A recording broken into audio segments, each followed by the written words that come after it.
Éléonore Carrois, Alexandra Masson et Aurélien Taché.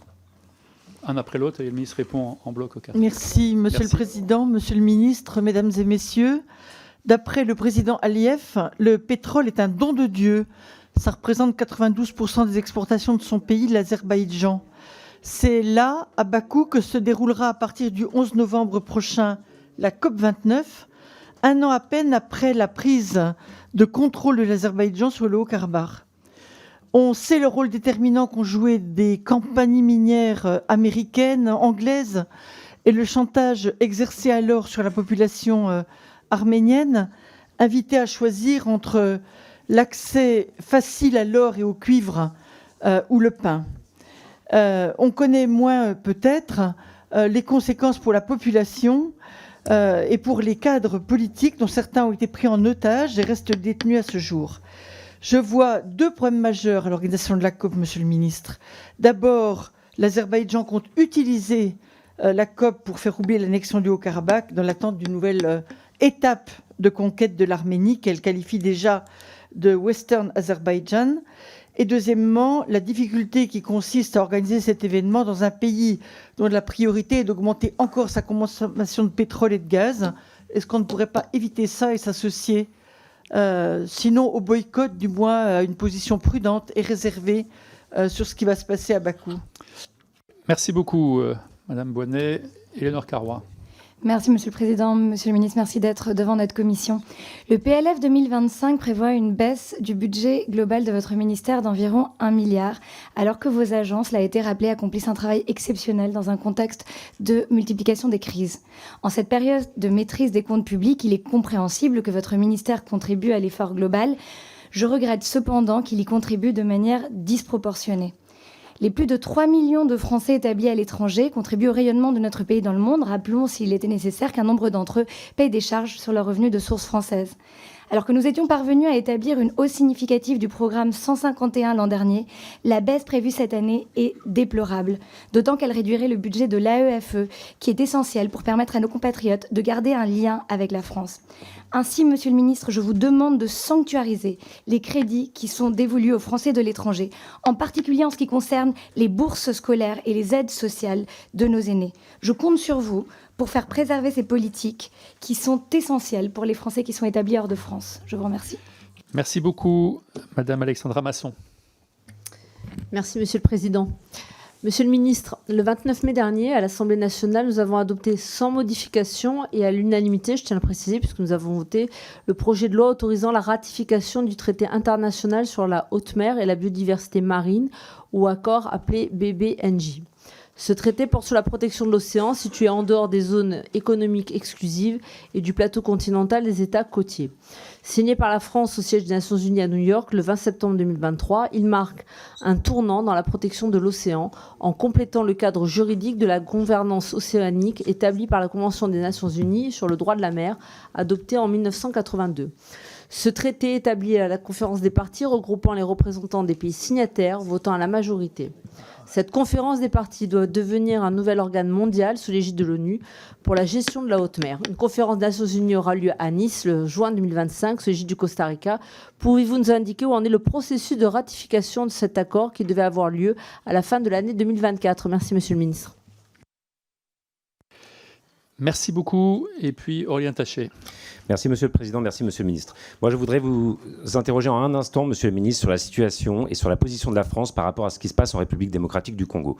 Vous avez dit dans votre propos liminaire que la médiation soutenait la médiation de l'Angola entre la République démocratique du Congo et le Rwanda, mais franchement, cette position est insuffisante. Il y a aujourd'hui 6 millions de morts dans la région du Nord Kivu, des millions d'autres qui sont déplacés. Il y avait un sommet international à Paris l'autre jour avec plus de 50 chefs d'État africains. Emmanuel Macron, le président de la République française, n'a pas été capable de mentionner le conflit entre la République démocratique du Congo et les milices du F-23 qui, comme vous le savez, sont soutenues par le Rwanda. Donc moi, je voudrais vous poser simplement cette question, Monsieur le Ministre. Aujourd'hui, des appels se multiplient partout à Kinshasa et en République démocratique du Congo pour que le Congo se retire de la francophonie, le plus grand pays francophone au monde.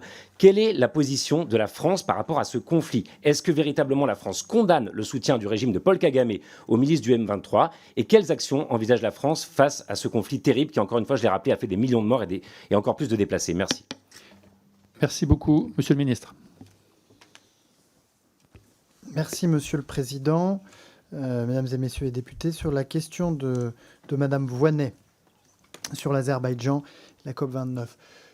Ce que nous essayons de susciter, même si, comme vous le savez, la France se tient si fermement aux côtés de l'Arménie, qu'elle n'est pas forcément aujourd'hui la mieux placée pour jouer les médiateurs. Mais ce que nous voulons essayer d'obtenir, c'est que d'ici la COP29, le traité de paix entre l'Arménie et l'Azerbaïdjan, dont un certain nombre d'éléments ont été agréés par les deux parties, puisse être signé. C'est la demande de l'Arménie et nous la soutenons. Quant à la participation de la France à la COP29 en elle-même, je dirais que la formation de la délégation française sera à la hauteur des ambitions que l'Azerbaïdjan s'est données pour cette COP.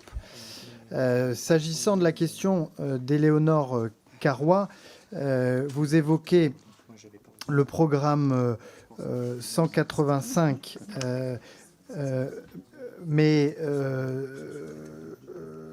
pardon, le programme 151, en évoquant aussi l'AEFE et donc le programme 185. Il est vrai que si je reviens au 151 qui concerne les Français à l'étranger, les affaires consulaires, le choix qui a été retenu, étant donné les contraintes qui sont les nôtres, est de prioriser les services aux Français établis hors de France et les projets de modernisation du ministère, s'agissant du registre électronique, des modalités de vote de l'Assemblée des Français de l'étranger également, que par conséquent, le budget à ce stade prévu pour ce qu'on appelle les affaires sociales et les aides à la scolarité est un peu en deçà de ce qu'on aurait pu le souhaiter.